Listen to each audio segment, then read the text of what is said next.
Les forces armées de la République démocratique du Congo portent à la connaissance de l'opinion nationale et internationale que, pendant que nos forces, avec l'appui de la MONUSCO, sont en confrontation avec les terroristes du M23 dans les groupements de Jomba, plus de 20 obus et bombes tirés de l'est vers l'ouest de l'axe routier Goma-Rutshuru ont explosé hier, mardi 24, et aujourd'hui, mercredi 25 mai 2022, sur le territoire congolais à Katale, non loin de la piste d'aviation de l'Institut congolais pour la conservation de la nature, ICCN, à Rumangabo et les environs.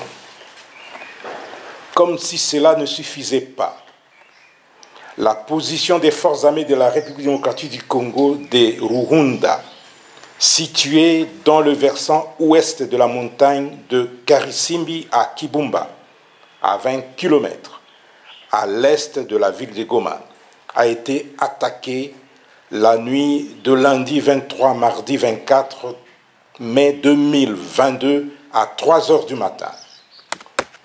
Les combats se sont poursuivis jusqu'aux petites heures du matin et les forces loyalistes ont repoussé l'ennemi. Dans sa débandade, l'ennemi a abandonné des armes et des effets militaires récupérés par les FARDC.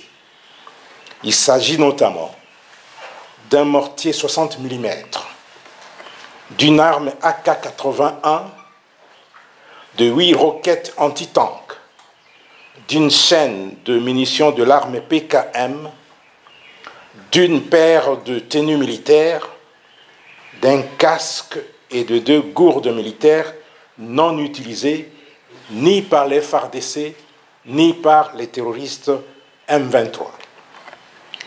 Le matin de ce mercredi 25 mai 2022, les positions des FARDC de Kibumba et de Jomba ont été une fois de plus attaquées.